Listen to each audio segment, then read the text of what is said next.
दोस्तों, कहानी कुछ इस प्रकार है। कलयुगी पति भक्ति। क्या मथुरा, क्या बरसाना, क्या गोकुल, क्या नंदगांव। मतलब यह कि ब्रज क्षेत्र की इंच इंच जमीन पर पतिव्रता सुशीला की महिमा गाई जाती थी। लोग कहते कि अगर साक्षात पतिव्रता नारी के दर्शन करना चाहते हो तो देवी सुशीला के दर्शन करो। सुशीला की जिंदगी का हर पल अपने पति के लिए था। पति के दर्शन किए बिना वह जल न पीती। एक बार वह अपनी एक सहेली के यहाँ गई। सहेली का पति कहीं परदेश गया हुआ था, लेकिन खाने के लिए सहेली ने नाना प्रकार के स्वादिष्ट व्यंजन पकाए थे। सुशीला यह देखकर हक्की बक्की रह गई। वह तो पति की अनुपस्थिति में एक बूंद तक ग्रहण करने की बात न सोच सकती थी, इसलिए उससे न रहा गया। वह बोली, बहन, तुम कैसी स्त्री हो? तुम्हारे पति तो परदेश में हैं और तुमने अपने लिए इतनी तरह के व्यंजन पकाए हैं। भला एक पतिव्रता के लिए यह सब शोभा देता है? सच्ची पतिव्रता तो वह है जो पति को देखे बिना जल तक न पिए। सुशीला की सहेली बड़ी मुनहफित स्वभाव की थी। दिल की भी वह बड़ी साफ थी। बोली, बहन सुशीला, यह सब ढकोसलेबाजी मुझसे नहीं चलती। अगर मैं अपने पति के बाहर होने पर भी अच्छा खाना खाती हूँ तो इसका मतलब यह तो नहीं होता कि मैं उन्हें नहीं चाहती। मैं तो जैसी खुश उनके सामने रहती हूँ वैसे ही उनके पीछे भी। अगर कोई मुझ पर उंगली उठाने पर ही तुला होगा तो उसे मैं रोक नहीं सकती।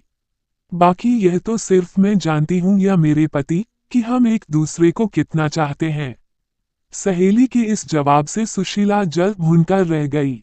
उसने मुंह चुनिया कर कहा, यह तो सब ठीक है, लेकिन तुम पतिव्रता नहीं हो।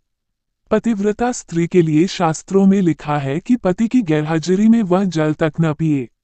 सहेली ने इसका भी करारा जवाब दिया। बोली, ऐसे शास्त्र मेरे ठेंगे से। अंत में बात यहाँ तक बढ़ गई कि सुशीला तुनककर अपने घर लौट आई। घर आकर सारा किस्सा उसने अपने पति को बताया। पति भी सुशीला को बहुत चाहता था और उसकी निष्काम पति भक्ति से बहुत प्रभावित था। फिर भी कभी कभी उसे यह जरूर लगता था कि यह सब ढोंग है। अगर पति एक महीना तक घर पर न रहे तो क्या कोई स्त्री बिना अन्न पानी के एक महीना तक रह सकती है? और उसे लगा कि यह बिल्कुल असंभव है। अगर कोई जिद्दी स्त्री इस बात पर अड़ी जाए तो जीवित नहीं बच सकती। यह सोचकर पति ने सुशीला की परीक्षा लेने का विचार बनाया। कई दिनों तक वह तरह तरह से सुशीला को कसौटी पर कसता रहा, लेकिन सुशीला हर बार खरी उतरती। कभी वह स्नान देर से करता तो कभी खेत से दोपहर ढले लौटता। कभी कभी तो ऐसा होता कि परोसी थाली तक सामने होने पर वो बहाना बनाकर बाहर निकल जाता और दिन ढले लौटता। लेकिन सुशीला ने कभी भी पति के खाने से पहले पानी तक न पिया। एक दिन सुशीला के पति ने कहा, आज मेरा मन खीर और पुआ खाने का हो रहा है, इसलिए खूब इलायची गरी डालकर पुए और चिरौंजी, किशमिश, केसर डालकर खीर बनाओ। ये दोनों चीजें सुशीला को भी बड़ी प्रिय थीं, इसलिए खूब मन लगाकर उसने ये चीजें बनाई। केसर और इलायची और देसी घी की सुगंध से बनाते समय ही सुशीला के मुंह में पानी आने लगा। चीजें बना चुकने के बाद सुशीला ने अपने पति से झटपट स्नान कर लेने को कहा। लेकिन पति को तो उस दिन धैर्य की परीक्षा लेनी थी, इसलिए काफी देर तक वह ढील डाले रहा और टालता रहा। सुशीला के बार बार कहने पर आखिर में हार कर वो बाल्टी, लोटा और रस्सी लेकर नहाने गया। नहाने में भी उसने काफी देर लगा दी। इधर सुशीला की आते मारे भूख के कुलबुलाने लगी थी, लेकिन जैसे ही देहरी के बाहर उसे पति के खड़ाऊं की आवाज सुनाई दी, उसे दिलासा बंदी कि अब तो खाने का समय आ ही गया।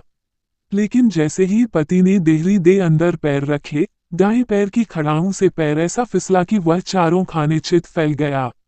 बाल्टी, लोटा हाथ से छूटकर दूर जा गिरे और आंखें फैली की फैली रह गई। यह देखा तो सुशीला जिस हालत में थी वैसे ही दौड़ी पास जाकर सिर हिलाया, आवाजें दी, लेकिन सब बेकार। पति अगर जिंदा होता तब तो बोलता ही, लेकिन उसके तो प्राण पखेरु उड़ चुके थे, इसलिए भला वह कैसे बोलता। सुशीला की आंखें डबडबा आई और गला भर आया।